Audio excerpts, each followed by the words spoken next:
Yenge. Na pesi mboto na bana nyonso ya GMD. Na bana nyonso ya beaucoup ya bout de télévision. Tokutani lelo poto le bela sur la nouvelle naissance.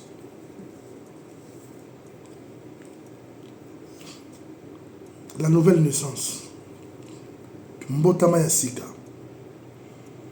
Mais il y a l'émission moko à deux volets.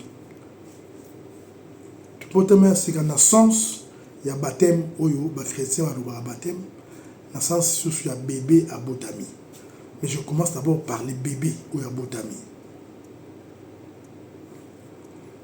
Émission moko ba rappela kinga ina parlé et puis déjà c'est la bongisa ki yango na parlé sur avant règle et puis que pendant la règle moi c'est puis après la règle.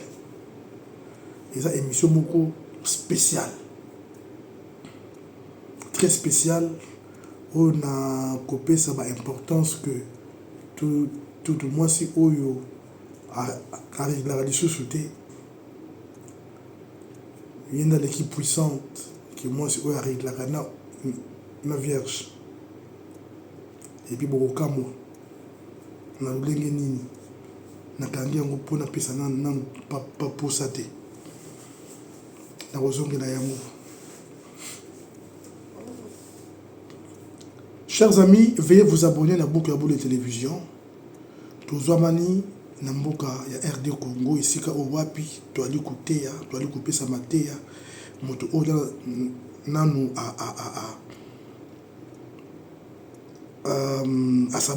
à s'abonner ou alors ça la contribution à partage il y a émission au qui contribuer à partage et émission bah tu vas s'abonner massivement afin que nous soyons malam. La nouvelle naissance est Ali Nini. La nouvelle naissance est Ali la tombée d'une étoile. Alors que la mort, c'est la montée d'une étoile. Suivez-moi très bien. Et puis, comprenez-moi. La nouvelle naissance, est allée qu'au quoi étoile. Mais qu'au koufa, est allée qu'au mata étoile. Bah, étoile, nuance, est allée être. Encore plus loin, est allée battu. Encore plus loin, est allée battu au bazalaka. Encore plus loin, ils allaient bakoko na biso. Moi na tango abota maka. Étoile moko ekoyaka. Koko moko ayaka. Mais alors papa tango ayaka afandaka na ndaku moko na nzoto ya mutu, na nzoto ya bébé. Alors que ndaku esika oye afandaka ezali ndaku oya mutolu esika ye afandaka aye afandi wana mais ye afandi lokola nani afandi ndi comme témoin.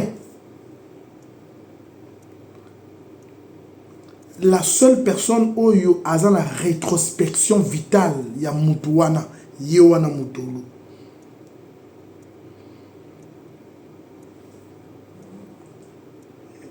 Kasi mwana oyo abotami abanaka koyoka baboti na ye à partir ya âge à 3 mois. Le coup veut dire moi si nyons o ana zemi aye ba ete na 3 mois l'enfant commence à entendre.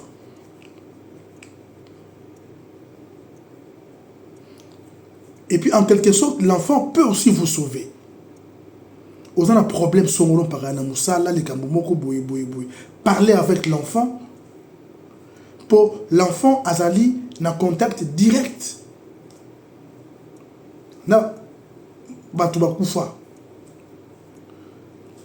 to quel nango na terme brut na batu bakufa donc na batu bali au-delà. Donc papa à tout moment il faut asolo la kana mwana na ye na nzela mutulu ya mwasi na ye. Mabe nyonso okosala mama osali yango pe mwana osali yango pe bakoko. Alobola nyonso okosala mwana pour sali yango pe mwana na mwasi na bakoko. Ezalaka bongo.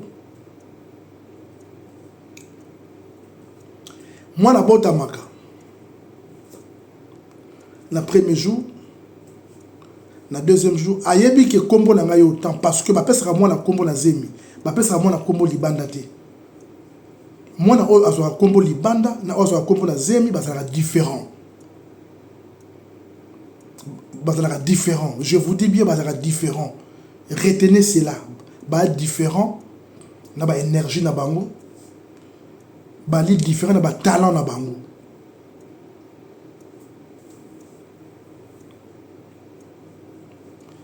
Ba pesa moi na kombo na zemi na libanda te.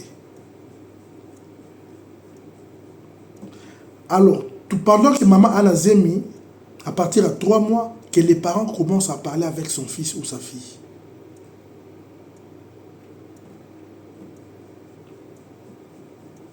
Au bandi kosolo là. Alors, pendant que maman a qu'elle a pesé, on dirait au kobota na césarienne, papa a contraindre en s'entretenant avec son fils ou sa fille. A Fukami, maman le ngoli bilamba nyonso. Alors tout papa a ota la motolu moi si naï a bengi na kombo naï. Tout le monde a un tel. Ngai papa na uchi bango ngoma. Maman na a uti na pese balobi ete yufu obima na nzela ya mbeli na sepelité za la bongo. Qu'est-ce que yo sepeli vraiment obima na pena bongo? Na lingi obima na nzela ya basi nyonso babimaka.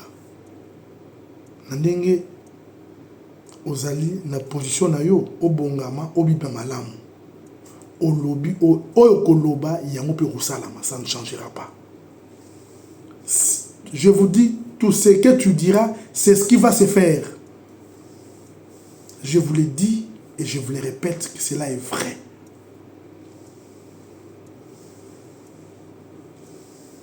Et que ça la bongo. Et ça va bongo.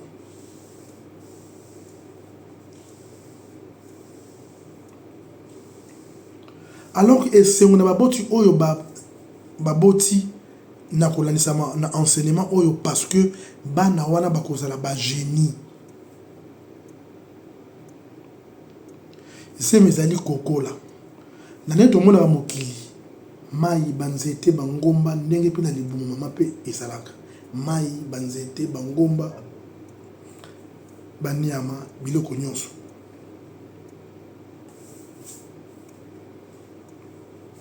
Mwana tango abota maka alelaka be tozali na 3 sortes ya bana.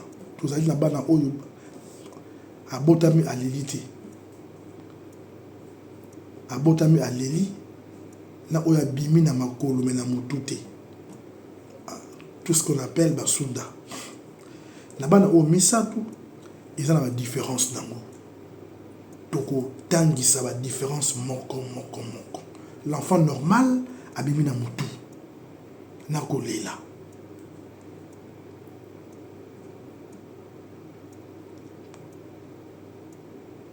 Tout le monde est abotamaka na pouvoir d'ailleurs. Mais batu bakufa ou bakoko bazwaka pouvoir mwana basimbisaka yango na maboko na ye awa basimbisi. Balobi na ye va et puis tu protèges bien ce pouvoir. Couper sa moutouté. C'est pour toi et tes parents. Moi, pendant que l'enfant pleure, à protéger le pouvoir naïe, à kangi maboko naïe. À simbiango, il protège son pouvoir.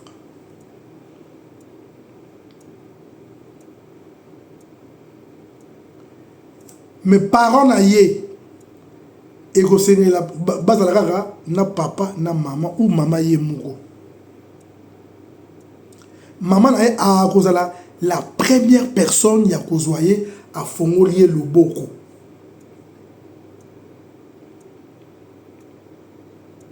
A lembuli le boko on appelle a lobby. Mwana nangai ndengo yeto yambio. Peto yambi oyo oye nango. Mais yo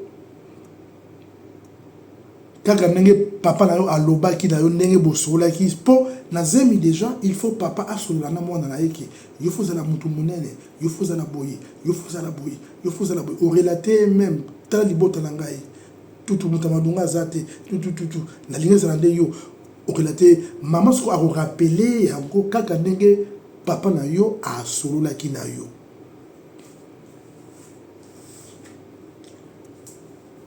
C'est la toute première formule, le tout premier rituel dont les parents feront ou la mère fera pendant que l'enfant est né. Yami bale, mwana kosumba, nie wana babomba yango. Okausa yango.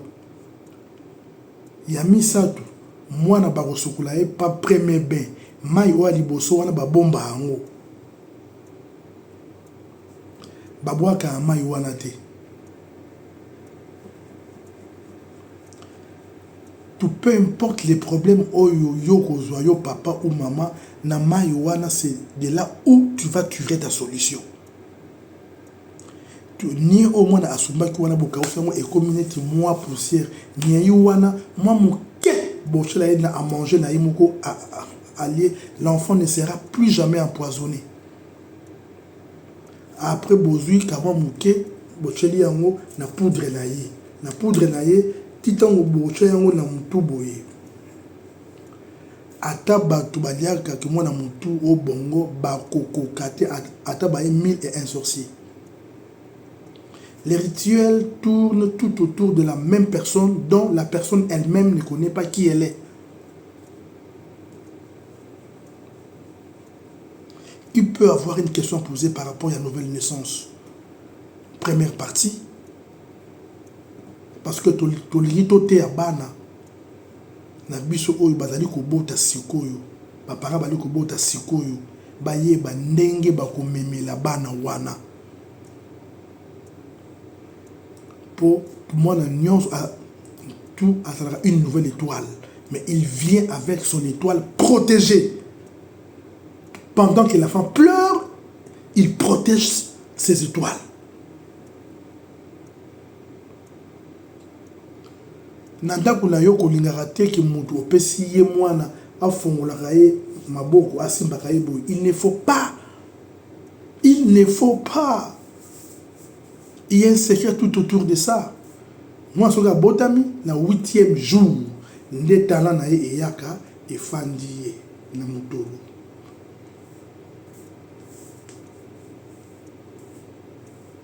Alors les parents seront vigilants à ce qu'il y ait une prononciation positive par rapport à la venue de son talent ou de sa mission. Pour biso nyonso avant to botama et sera to ruta ka tozala bilongi moko.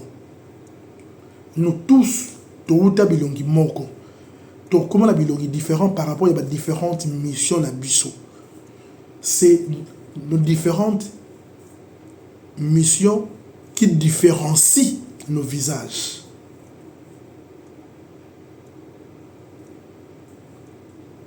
Et ça la bon. Il y a une différence entre le visage na biso. Mais notre mission erata a kobima la figure authentique. Or la figure authentique, ils n'allaient pas figure il y a mongol. Il est né sans mission. Et il est né sans talent.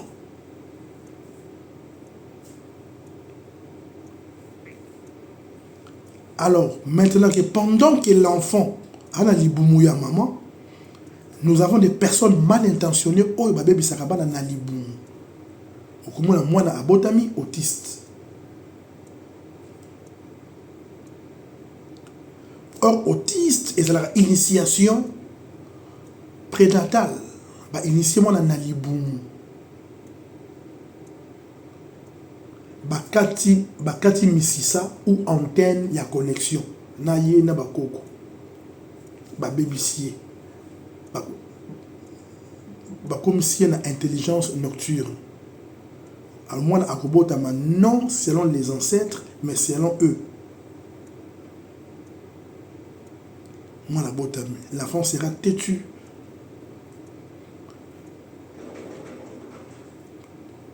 Et tout sans intelligence.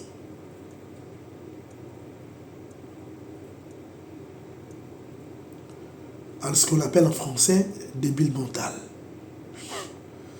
La psychologie, et on l'appelle débile mental. Allez, na C, il y a 50%. Bande Rosemi est recommandé avant moi si à Banda.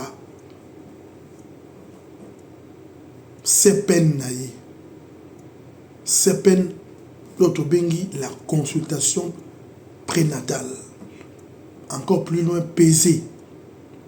Avant moi si à Banda peser. Yo papa loba solo la na mwana na yo. Pas consulter yé na hôpital sur le gynécologue soki banani oyebi bangote. Oyebi bangote. Na kamwa mama moko abota autiste azo mbongo azo sen route abota sou yami bali sou yé. Pour mbongo ekome belé. Dans la dimension il y a ba femme congolaise par qui monte mama beba komara.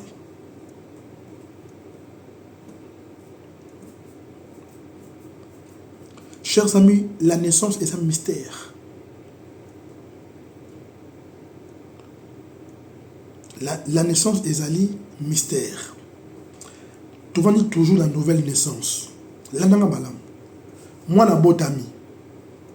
Na libumu bakokiete. Ba yesikoyo.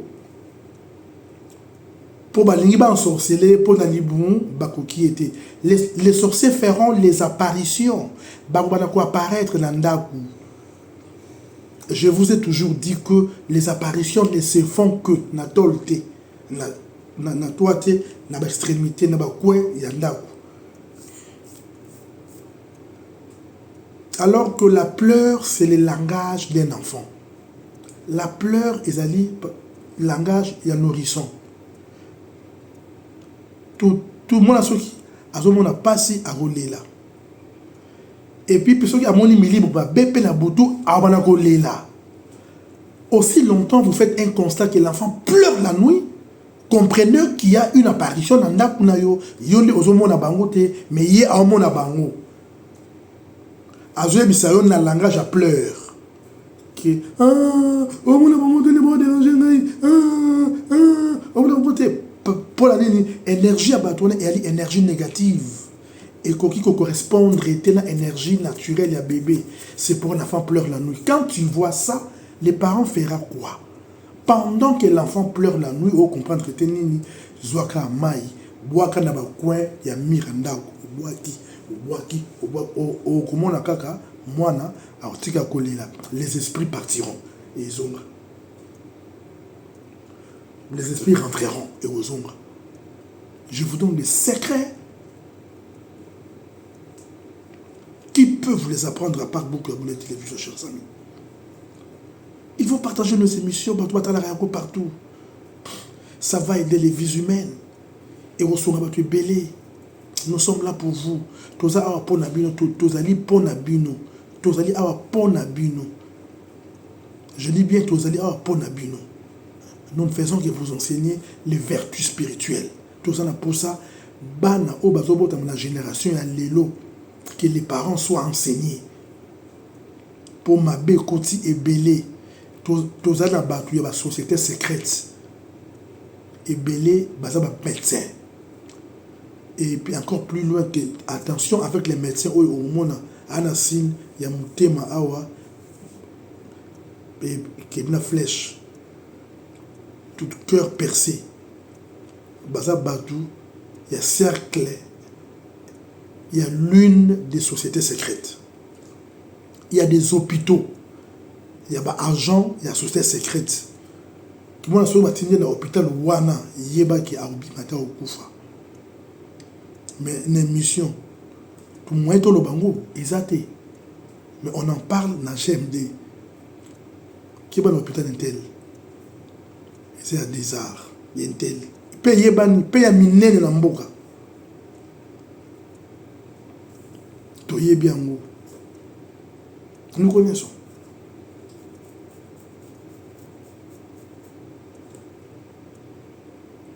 Il y a des médecins.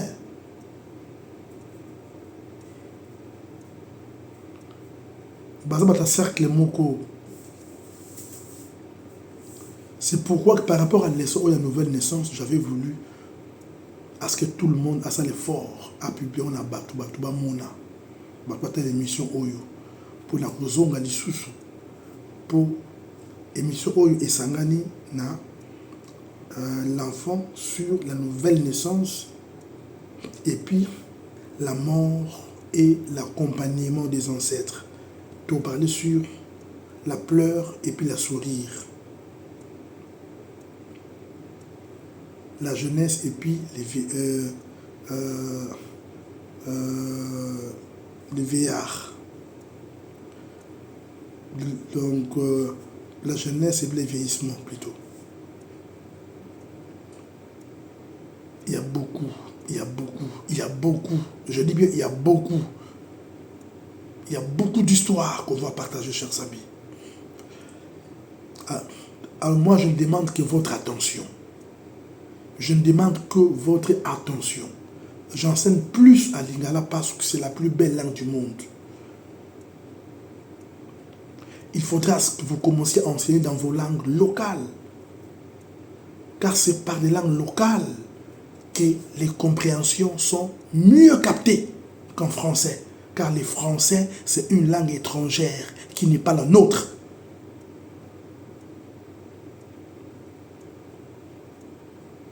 Maintenant, Dominique Bandeko, Tokoten Mokolo, il y a lobby.